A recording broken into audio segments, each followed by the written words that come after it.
Okay, so we're going to be talking about Gamera versus Zigra. Just today, I just watched this film for the first time.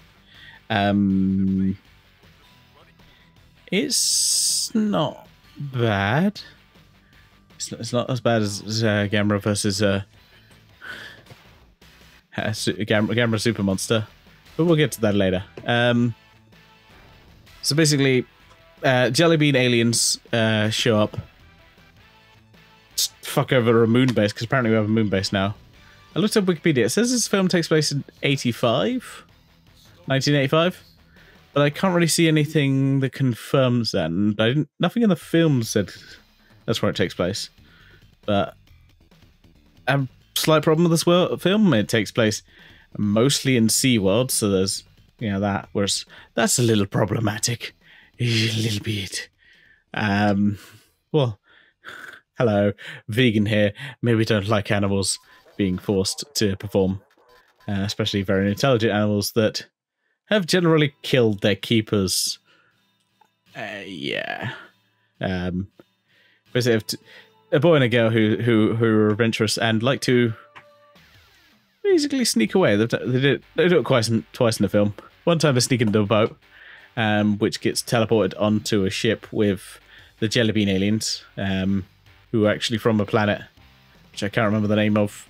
It's basically a sea planet, so they live in the sea, and they basically want to come into Earth and take it over.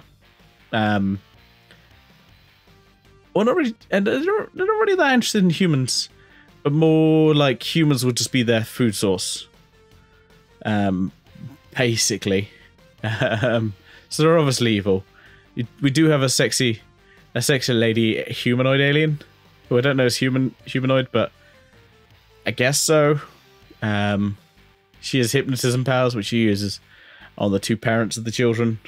So we have like a half Japanese, half American kid. So she's called like Helen in the film, and she has like an English sounding actual name, Laura. That's the one. So I'm guessing she's like half Japanese, half American, because of World War II. There's a lot of that.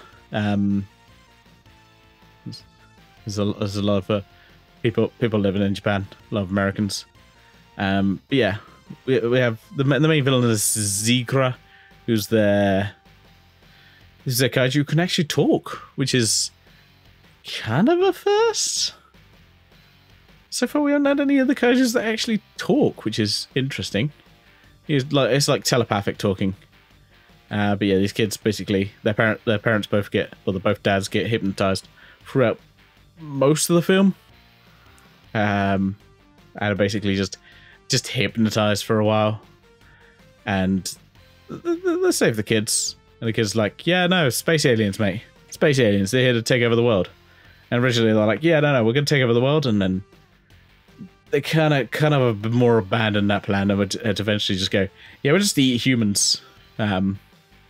Zigra, who, because of the water pressure, I think grows giant on Earth because reasons. Some of the water pressure makes him grow giant. So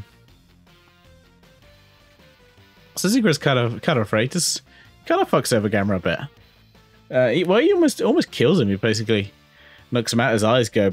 The lights behind his eyes kind of go gone. So he's out of the picture for quite a bit. But they eventually revive Gamera. Yeah, for some reason they purposely try and go after these children to kill them, because apparently these kids know too much. But it's like, well, the kids have already told pretty much everyone what's going on here. So it's you're kind of wasting your time. Let's be honest. You're wasting your time. The kids have already basically told everyone what's going on, and they're evil aliens. Oh, that's the thing I forgot. Zigra has kind of like two forms. He has a more fishy form we see a lot, where he's swimming and stuff. But then he also kind of a more humanoid form when he's out of the water, and walks more like a kaiju, like an actual suit mation, like kind of kaiju. So yeah, he kind of, because he doesn't use it too much, like a couple of scenes. Yeah, these kids also then break away also into a submarine, which is the dumbest fucking thing because that submarine also almost gets destroyed. So it's like, oh, that's not a good idea. That is really not a good idea. These kids keep sneaking into places. Someone needs to watch these kids because somehow they managed to sneak into the submarine. But they eventually revive Gamera, and Gamera defeats Ziras. He throws a rocket at his head, and then plays him like a xylophone at the end. It's weird. Yeah, there's a lot of the kids, and not a lot of kaiju fighting. Like we're the 7th film in. You think you'd get a bit more kaiju fighting?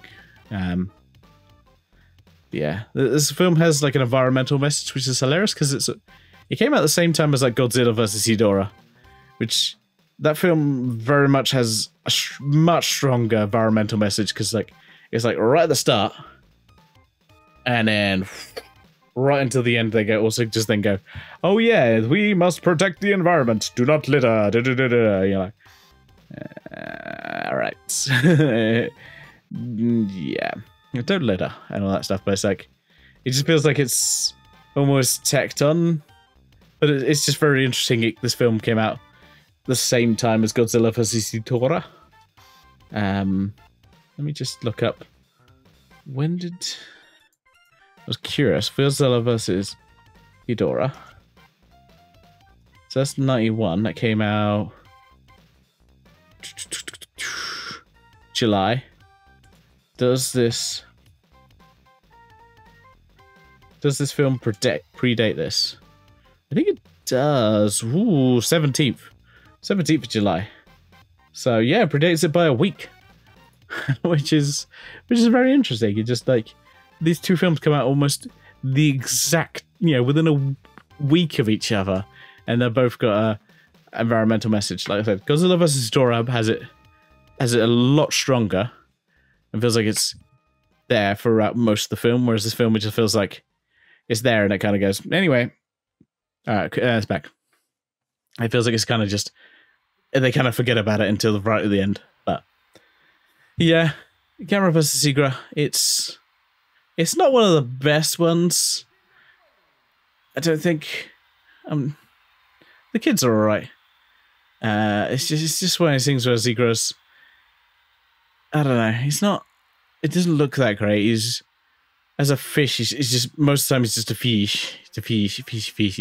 So just, you never really see him go to toe-to-toe with Gamera very much. I suppose you just hear him kind of swimming past Gamera going, hey.